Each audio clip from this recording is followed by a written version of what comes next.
Oda Nobunaga, Takeda Shingen. Son dos nombres que, la verdad, pesan muchísimo en la historia de Japón.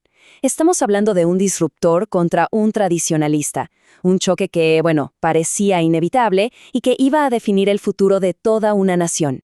Normalmente, la historia nos habla de una batalla épica, ¿no? El enfrentamiento final. Pero, ¿y si esa historia que casi todos conocemos está, digamos, incompleta? ¿Qué tal si la victoria ya se había decidido mucho antes, en silencio, lejos de todo el ruido del campo de batalla? Ok, para entender bien este choque, primero hay que poner las cosas en contexto, ¿no? Pensemos en el Japón del siglo XVI. Era un verdadero mosaico de territorios en guerra constante. Y en medio de todo ese caos, había dos fuerzas que sí o sí estaban destinadas a chocar. Por un lado, Oda Nobunaga, que se expandía desde el corazón del país, y por el otro, Takeda Shingen, conocido como el tigre de las provincias del interior. Y aquí, justo aquí, está el corazón de todo el asunto. Porque no eran solo dos hombres, eran dos filosofías completamente opuestas. Miren, Shingen representaba la perfección del modelo antiguo, una máquina de guerra tradicional, súper precisa, letal. Nobunaga, en cambio, él era el futuro, lo impredecible, un verdadero disruptor. Su fuerza no venía de la tradición para nada, venía de su capacidad de innovar y de mover recursos a una velocidad que nadie había visto antes. Y ojo, esto es súper clave para entender cómo pensaba la gente en esa época. Las apuestas estaban muy claras. Shingen era la fuerza imparable. De hecho, acababa de darle una paliza tremenda al principal aliado de Nobunaga, que era Tokugawa Ieyasu. La sombra de los Takeda cubría prácticamente todo Japón, y la presión sobre Nobunaga era de verdad inmensa. Y es justo en este momento, con la balanza totalmente a favor de Takeda, donde la historia que nos cuentan siempre salta directo a la gran batalla. Pero ¿saben qué? Se les olvida una pieza crucial del rompecabezas, un evento que lo cambió absolutamente todo, mucho antes de que sonara un solo disparo. Chequen la línea de tiempo. En 1572, la gran victoria de Takeda. Luego, en 1575, la famosa batalla de Nagashino. Pero, ¿qué pasó en medio? ¿Qué pasó en 1573? Pues que Takeda Shingen se muere. Y no muere con honor en el campo de batalla. Muere consumido por una enfermedad. Con su muerte, no solo desapareció un líder, se fue el alma entera del clan Takeda. Ese, y no otro, fue el verdadero golpe mortal. Entonces, si tenemos esto en mente, que es información crucial, la famosa batalla de Nagashino se empieza a ver con otros ojos, ¿verdad?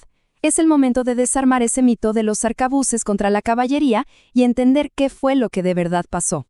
El mito es súper atractivo y muy simple. Los arcabuces de Nobunaga acabaron con la legendaria caballería Takeda. Y listo, fin de la historia. Pero la realidad, como casi siempre pasa, es mucho más compleja.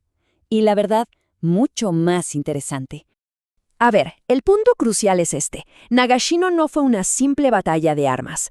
Fue un choque de, podríamos llamarlo, sistemas operativos de guerra. La estrategia de Takeda se basaba en una cosa, la ruptura decisiva. Una carga brutal de su caballería de élite para ganar en un instante. El sistema de Oda, por otro lado, era sobre operaciones integradas, o sea, logística, defensas, armas combinadas, una guerra de desgaste a largo plazo. Los Takeda peleaban una guerra del momento. Oda, en cambio, peleaba una guerra del tiempo. Y para ese entonces, el tiempo ya no jugaba a favor de los Takeda. Pero bueno, mientras los grandes señores de la guerra movían sus fichas en este tablero gigante, ¿quién pagaba el precio real de todo esto? Porque, más allá de las tácticas y las estrategias, hay otra historia que contar. La historia de la gente común, de los que quedaron atrapados en medio de un conflicto que jamás eligieron. Esta frase resume la brutal realidad de la gente. Para un campesino o un artesano, de verdad daba lo mismo que bandera ondear al final del día. La guerra en sí misma ya era la derrota. Ganara quien ganara, para ellos una victoria solo significaba que iba a cambiar la cara de quien los oprimía. La guerra, para ellos, era un ciclo horrible de despojo. Primero, les quitaban la comida, literal, de la boca, para alimentar a los ejércitos. Después, los obligaban a trabajar. Les quitaban su fuerza para construir fortalezas. Y ya para rematar, si tenías la mala suerte de que tu aldea estuviera en el camino de un ejército, pues simplemente lo quemaban todo. Una devastación total. La onda expansiva de la derrota de Takeda fue tremenda. Sacudió a toda la sociedad. Para la clase samurái, sus vasallos principales significó la aniquilación. Para los campesinos, quedarse sin sus señores llevó a que abandonaran las tierras, y eso provocó años de hambruna. E incluso los comerciantes, que uno pensaría que se beneficiarían, también sufrieron por toda la reorganización y el caos. O sea, la caída de ese sistema arrastró a todos. Absolutamente nadie salió ileso. Entonces, ¿qué nos quiere de todo esto? ¿Cuál es el verdadero legado de este enfrentamiento? Porque al final, no se trata solo de quién ganó una batalla. Se trata de cómo este conflicto cambió para siempre la forma de hacer la guerra en Japón. Aquí llegamos a la conclusión clave. La idea fundamental fue una victoria estructural.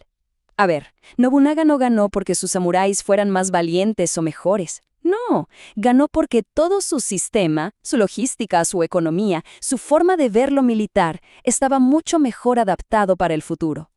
El modelo de Takeda, aunque estaba pulido a la perfección, era una obra maestra, pero de un mundo que ya estaba desapareciendo. Por eso, no hay que ver a Shingen como un fracasado. Para nada.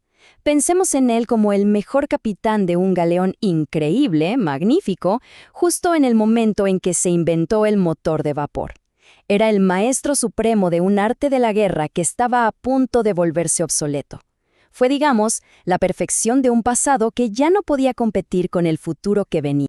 Y así, un conflicto que pasó hace casi 500 años nos deja con una pregunta que sigue súper vigente hoy. Cuando la historia avanza, cuando un sistema nuevo reemplaza a otro, ¿quiénes son los que se quedan atrás? Porque el costo del progreso no solo lo pagan los que se aferran al pasado, sino también, y quizás sobre todo, todos aquellos que quedan simplemente atrapados en medio del cambio.